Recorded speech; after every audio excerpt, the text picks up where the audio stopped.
예, 이 시간에는 이제 사회복지나 사회조사에 많이 등장하는 실험 설계에 관해서 한번 알아보도록 하겠습니다. 실험 설계라고 하는 자체는 독립변인과 종속변인의 인과관계를 보고자 하는 겁니다. 공식인 관계를 보는 것이 아니라 인과관계입니다. 반드시 원인이 있고 결과가 있다는 이야기죠. 실험 설계의 기본 요건은 무작위 배정을 하고 외생 변수를 통제하고 독립 변수를 조작하고 실험 설계 종류 자체는 순수, 그 다음에 유사, 그 다음에 비, 또 전실험, 뭐 다양한 이제 그런 것이 있는데 순수 실험은 가장 중요한 것은 무작위 할당을 한다는 이야기죠. 외생 변수를 통제하고 독립 변수를 조작하고. 그러나 유사는 무작위 할당을 하기 굉장히 힘들기 때문에 무작위 할당은 안 된다고 보고 비슷한 집단을 이제 상정하는 것이죠. 외생 변수를 통제하고 독립 변수 일부만을 조정하는 것이다. 실험 설계에 있어서의 중요한 그런 내용 자체는 동일 배합을 하는 겁니다. 무작위 추출하는 거죠. 난선화시키는 거죠. 외적 영향 요인을 통제하거나 통계적 통제, 외부 요인을 통제하거나 독립 변수를 조작하는 것이다. 이렇게 보시면 되겠습니다. 여기에 있어서 이제 무작위 할당이라는 것 자체에 관련된 부분을 이걸 조금 이제 설명하기 위해서는 제가 물을 이렇게 한번 이렇게 떠왔습니다.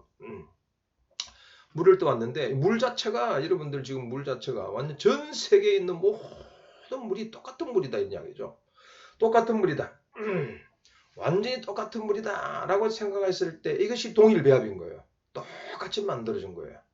되겠습니까? 똑같이 만들어지고 그것을 이제 무작위 추출이라는 것 자체는 완전히 물을 이렇게 물을 떠나 이렇게 물을 떠나 이렇게 물을 떠나 똑같다는 이야기죠.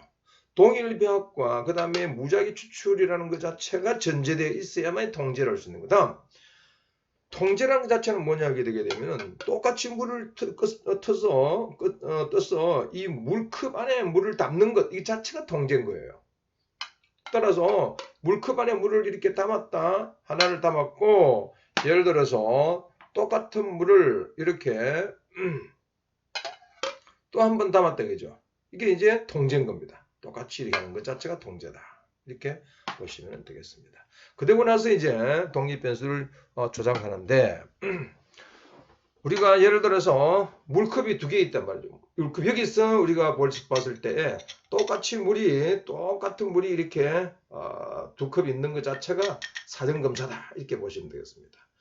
똑같은 물 자체가 이렇게 가는데 중간 시간이 점점 지납니다. 점점 시간이 지나서 물 하나에 제가 마시는 이 커피를 한번 타보도록 하겠습니다. 커피를 한번 타도록 하겠어요. 커피입니다. 이게 커피예요. 이 커피입니다. 이게 커피를 탔다. 커피를 타면은 원래 있던 물하고 이 커피물하고 색깔이 벌써 다르죠. 이것은 흰물이지만 이거는 완전 갈색 물이잖아요. 그럼 갈색 물 자체를 처음에 사진 검사는 똑같이 갔는데 중간에 있어서 커피를 타서 그다음에 마지막 결과를 가서 이제 조사를 해보니까 하나는 아무런 문제가 없고 하나는 지금 현재 갈색이 되는 이야기죠. 아까 했을 때 아까 요렇게 물을 떠오르는 것 자체 통제인데 두 개 다 통제 집단입니다. 두 개 다 통제 집단인데 하나는 실험을 가하는 하나가 예를 들어서 커피를 타는 집단 쉽게 말해서 실험을 하는 집단은 똑같은 통제 집단인데 실험하는 집단을 우리는 실험 집단이라고 부르는 거예요. 그래서 마지막에 실험을 하여서 이러한 커피가 갈색같이 흙탕물같이 이렇게 되어 있는 자체 원인 자체는 뭐냐? 이거는 보니까 커피더라. 그래서 원인 자체를 커피를 이렇게 잡아내는 것이죠. 아주 핵심적인 이야기를 조금 전에 설명을 거의 다 했습니다. 그래서 무작위 할당 그 전에 벌써 동일 배합과 그 다음에 통제가 완전히 완벽하게 들어온다. 이 두 개가 빠져 있는 겁니다. 사실 동일 배합, 그 다음에 통제. 그래서 이것은 원래는 통제 집단, 이것도 같은 통제 집단이었어요. 실험을 하는 집단, 조금 전에 커피를 넣었잖아요. 커피를 넣은 것은 실험 집단의 커피고 마지막에 이제 사후 검사를 해서 이게 사후 검사니까 이것은 O2가 되고 이것은 O4가 됐는데 이것을 이제 실험 집단과 통제 집단 똑같이 만들었는데 똑같이 되면 이 O1이 아무 문제가 없잖아요. 그러나 원래의 실험 집단과 통제 집단 사이에 약간의 차이가 있다라고 한다면은 여기에 나오는 O1에 있어서 나오는 예를 들어서 것과 이 O3에 나오는 것을 이 차이를 반드시 비교해서 O1과 O3가 아무런 차이가 없으나 문제가 되지 않고 O1에 약간의 갈색이라는 것이 예를 들어 산화작용에서 갈색이 들어왔다 아니면 흑당을 약간 튀겼다 라고 하는 것들은 이것을 빼줘야 되겠죠. 따라서 O1에서 O3를 빼고 그 다음에 O2에서 O4를 빼고 하게 되면은 원래의 이 O2에서 O4를 빼고 여기에 O1과 O3를 뺀 것을 빼면은 순수한 X 여기 나온다는 이야기죠. 다시 O1에서 O3를 빼고 O2에서 O4를 빼는데 마지막 O2에서 O4를 뺀 것을 O1과 O2를 3를 뺀 것을 빼면은 순수한 X가 나온다는 이야기입니다. 이것이 원인이라는 이야기죠. 그래서 마지막 결과가 어떻게 나왔다 하는 것이 이제 이게 대표적인 것이 솔로몬 집단의 실험 방법인 것이죠. 실험 설계에서 가장 중요한 것은 통제 집단의 사전 사후. 아까 통제 집단이라는 것 자체로 물을 여기서 완전히 뜨는 것 자체가 통제되는 것이죠. 이것을 아까 사전에 검사하고 커피를 넣어서 사후에 검사하는 것이 통제 집단의 사전 사후 검사입니다. 4개의 집단을 같이 하는 것이 조금 전에 했던 것이 솔로몬의 4집단인 것이죠. 그 다음에 통제 집단을 사후 검사만 하는 것이죠. 사전 검사하지 않고 물을 넣어서 실험만 하고 그 다음에 그걸 보는 것이죠. 실험만 해서 그걸 보는 것은 앞에 사전 검사가 아무런 문제가 없다를 전제하는 일반적인 것이 가정되어 있는 것이죠. 그 다음에 요인 설계는 일반적인 베리맥스라든지 동계집 기법에 관련된 부분이기 때문에 그것은 또 다른 하나의 문제이고 이런 것이 있다. 참고하시면 되겠습니다. 유사 집단이라는 것은 인간은 동물이 아니기 때문에 또 자연이 아니기 때문에 똑같은 물을 만들어낼 수가 없잖아요. 그래서 자연과학은 설명을 하는 것이고 인간은 이해를 해야 된다라고 이제 보는 그러한 신칸트 학파들이 이제 있지 않습니까? 그런데 이제 중요한 것은 지금 이제 유사 실험이라는 것은 실험 설계를 그대로 끌고 들어와서 인간 자체도 동일한 것으로 가정에 들어오는 겁니다. 실제는 다르지만 가정하고 있는 겁니다. 그러나 실제로는 어떻습니까? 무작위 활동이 안 되겠죠. 내적 타당도가 좀 낮지만 실험에 대한 비교적 통제가 적기 때문에 외적 타당도는 상당히 확보될 수 있다. 인간이기 때문에 비슷비슷한 한계 같은 결과가 나온다 이런 거죠. 단순 시계열이라는 것 자체는 이런 시간이 계속 연속되는 겁니다. 그 중간에 이제 하나의 커피를 넣었을 때 이러한 시간에 갈색이 나온다. 이렇게 보는 것이 단순이고 그 다음에 복수고 비동이 똑같지 않는 통제 집단을 이야기할 때 유사 실험 설계를 이야기합니다. 그건 임의로 이제 집단 자체를 통제하는 것이 아니라 두 개 집단 자체를 처음부터 두 개 집단을 가지고 들어오는 것이 아니라 하나는 임의로 똑같은 집단이 동일 배 만들어졌기 때문에 우리가 A 학급, B 학급 있다고 했었을 때 A 학급이나 B 학급이나 서로 다르죠. 그러나 학교에서는 거의 같다라고 이야기하고 전제하고 들어오는 겁니다.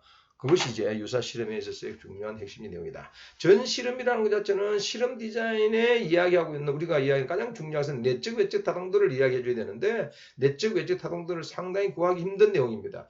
이례적인 그러한 사례 연구 같은 경우 아주 특수한 사례 같은 경우에서도 커피를 넣어서 이렇게 갈색이 바뀌었다라고 하는 특수한 사례 일회 사례 연구라든지 단일 집단에 있어서의 단일 한 집단의 사전이 검사가 있고 그 다음에 커피를 넣었을 때 이런 것이 온다라고 하는 것 자체가 이제 단일 사례 사전 사후 검사인 것이다. 이것은 단일 집단 사전 사후 검사라고 하는 것 자체는 동일한 그러한 집단 자체를 구하기 힘들 때에 이제 그렇게 사용하는 겁니다. 정대 집단도 마찬가지인 것이죠. 동일 배합이라는 것 자체를 전제하기 힘들고 하나의 어떤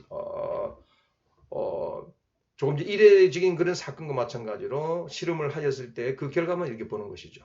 비실험이라는 것 자체는 이제 실험이라고 보기 굉장히 곤란합니다. 독립변수 조작하는 게도 힘들 뿐만 아니라 난선화는 처음부터 전제되지 못하는 것이죠. 통제나 그 다음에 동일배합이나 난선화는 거의 불가능하게다 보는 거죠. 그렇기 때문에 실험이라고 보기는 상당히 곤란한 그런 겁니다. 독립변수 조작도 아주 이건 특수한 사례인 것이죠. 이례적인 어떤 사례다 이렇게 볼 수 있겠습니다. 특수 사례로서 이거하고는 약간 좀 상황이 좀 다른 겁니다. 실험 그 내적 외적 타당도 자체를 설명하기 굉장히 곤란한 내용들인 거죠. 조금 전에 했던 이거는 실험지 엑스페리멘트 그룹입니다. 컨트롤 그룹이 있는 것이죠. 그래서 실험을 한 거예요. 사전 조사하지 않고 실험만 조사를 한 것이고 조사하는 그러한 것에서 개입을 한 겁니다. 개입만 한 거예요. 그래서 이건 개입하지 않는 집단이고, 그래서 개입한 것에 관련된 개입하지 않은 것을 빼니까 엑스페리먼이라고 하는 요 X 여기 나오더라 이 이야기죠. 그래서 통계 집단의 사후검사의 특징적인 내용이다. 그 다음에 순수 실험이라는 것 자체는 순수 실험 외생 변수의 철저한 통제를 하기 때문에 인위적이고 아주 부자연스럽습니다. 그러나 유사 실험이라는 것 자체는 독립 변수가 상당히 이제 강하기 때문에 사회적 요인을 사용할 수 있습니다. 융통성을 가질 수 있고요. 그러나 이제 독립 변수를 조작하기가 실험실에서 조작할 만큼 그렇게 쉽지는 않습니다. 어렵습니다. 그 다음에 실험조사에 있어서 가장 중요한 것은 통제, 조작, 비교했었는데 통제는 아까 말씀드렸듯이 외부 환경에 물의 컵을 담는 것 자체, 물의 컵을 담는 것 자체가 통제다라고 이야기합니다. 아주 좋은 예를 말씀드렸는데 무한한 물에서 물을 이렇게 떠오르는 것은 난선하고 이 컵 안에 물을 담는 것 자체, 외부 환경이 어떤 요인도 이 안에 들어가지 못하도록 만드는 거, 이게 통제다 이렇게 보는 것이죠. 그 다음에 아까 조작이라는 커피를 넣는 것 행위에 어떤 조작이나 개입인 것이죠. 우리가 일반적으로 사회복지 프로그램 같은 경우에 있어서는 이제 개입을 조작이다 그런 것이죠. 마지막에 사전 사후 검사라는 것이죠. 이것이 비교한 겁니다. 통제가 상당히 중요한데 아까 했던 통제 이전에 아까 했던 동일배합과 그 다음에 난선화가 전제되어 있어야 되는 겁니다. 그래서 내적 타당, 외적 타당도가 상당히 중요한데 내적 타당도라는 것 자체는 아까 했던 이런 색깔을 보게 되게 되면은 갈색이잖아요. 갈색인데 이것이 커피가 아니라 어떤 산화작용이 아닌 흙탕물이 들어가서 이렇게 될 수 있단 말이죠. 따라서 그것은 내적으로 그 원인을 찾아내기는 상당히 타당하지 못하다 이래 보는 거죠. 따라서 우연한 사건이라든지 역사라든지 성숙이라든지 이런 것들은 문제가 있을 수 있다. 처음에 시험했을 때와 사후에 시험했을 때 그것이 영향을 줄 수도 있잖아요. 그 다음에 측정 도구로 인해서 사전조사와 그 다음에 자가 보고를 했었는데 사후 검사는 이제 관찰한다든지 심상 욕구를 한다든지 이러한 것들 측정 도구 자체가 또 영향을 주어서 지금 내가 실험을 하고 있기 때문에 좋아지겠구나 라고 생각을 할 수도 있고 마음에 있어서의 어떠한 자세가 서로 달라질 수 있단 말이죠. 그것은 이제 측정 도구로 인한 문제다 이렇게 볼 수 있겠습니다. 통계적 핵이라고 하는 것 자체는 항상 우리 복지나 일반 사회과학에서 조사는 사전조사 때보다 조사 때 극단위로 이렇게 반응했던 대상자들이 검사하고 나서는 뭔가 좋아지겠다라고 하는 그런 평균치로 응답하려고 하는 그런 속성을 많이 가지고 있다고 하는 겁니다. 그것을 통계적 핵이다 이렇게 보는 것이고 표본을 잘못 선정했어서 실험군과 대조군 사이의 차이가 너무 났어서 하게 되게 되면은 같다고 가정했는데 서로 다르더라. 그러면 안 된다는 이야기죠. 중간에 탈락해버린다든지 실험이 이제 의사소통이 되어서 정보가 교환된다든지 이렇게 됐을 때는 실험 결과를 얻지 못하는 그러한 문제가 발생할 수 있다. 그 다음에 외적 타당도라고 하는 자체는 가장 중요한 것은 이 연구 결과를 외부에 적용할 수 있느냐 없느냐라고 하는 것이 가장 중요한 겁니다. 따라서 그렇게 하기 위해서는 표본이 상당히 어느 정도 확보되어야 됩니다. 따라서 표본이 모집단을 반드시 대표할 수 있도록 그렇게 표본의 크기를 그 연구에 맞게 적절하게 해줘야 된다.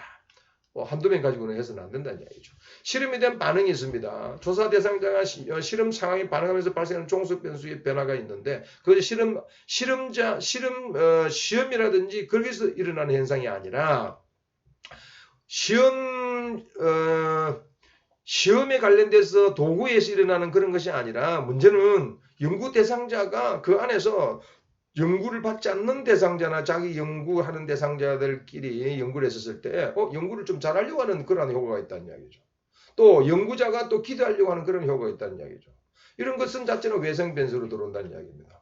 호손 실험에 우리가 보통 그런 이야기를 많이 하잖아요. 그 웨스턴 일렉트릭 공장에 있어서 조사를 해보니까 호손시에 조사를 해보니까 새로운 것에 대한 긍정하는 어떤 현상이 드러났고 실험지 자기가 실험을 하고 있다는 것 자체를 인지하고 있고 작업 조건의 변화로 말미암아 생산이 상당히 증가되는 이러한 요인들이 외부 환경으로 상당히 자리 잡고 있다는 이야기죠. 따라서 그는 실험의 인과관계를 설명하는 것과는 전혀 다른 외부 환경이 있는 그러한 효과들이라는 이야기죠. 휴강 효과라든지 플래시보 효과, 약을 먹지 않는데 약을 먹은 것 같은 그런 효과라든지, 그 다음 피그말리온 효과는 타인의 기대에 내가 부응해야 된다, 순응해야 된다, 그러한 어떤 효과라든지, 뭐 진기성, 아까 이거 노벨리티라고 하는 그것은 이제 호손 실험과도 이제 마찬가지로 새로운 실험을 하게 되면 반드시 새롭게 행동하려고 하는 그런 속성이 있다는 이야기죠. 그것은 연구와는 전혀 연구의 틀 속에 있지 않는 그러한 반응이다 이 이야기죠. 또한 연구가 모호하거나 연구자가 대상자가 불명확한 경우, 또 비험자의 선발 유형이나 실험 처치 간의 상호작용이나 또는 사전검사와 실험 처치의 상호작용, 이런 것들이 이제 외적으로 영향을 끼치는 그러한 문제들이다, 이렇게 보시면 되겠습니다. 일반적으로 우리가 기초선이나 베이스라인이 있는데, 베이스라인에 있어서 이러한 기초선이 있다고 합시다. 그럼 개입을 하여서 우울이 감소됐다, ADHD가 감소됐다. 그런데 감소됐다 시간이 지나고 나서는 또 올라가더라는 이야기죠. 다시 한번 또 개입을 하니까 이러한 행동에 떨어지더라. 그런 것이 이제 처음에는 개입하여서 관찰하고 기초선 A고, 개입하게 되면 B로 떠지는 게 AB고, 그 다음에 2차 항에는 AB, AB고, 이것이 이제 BAB도 있고 ABA도 있고 뭐 그런 행태로 이제 가는 것이 일반적인 기초선이다, 이렇게 보시면 되겠습니다. 네, 감사합니다.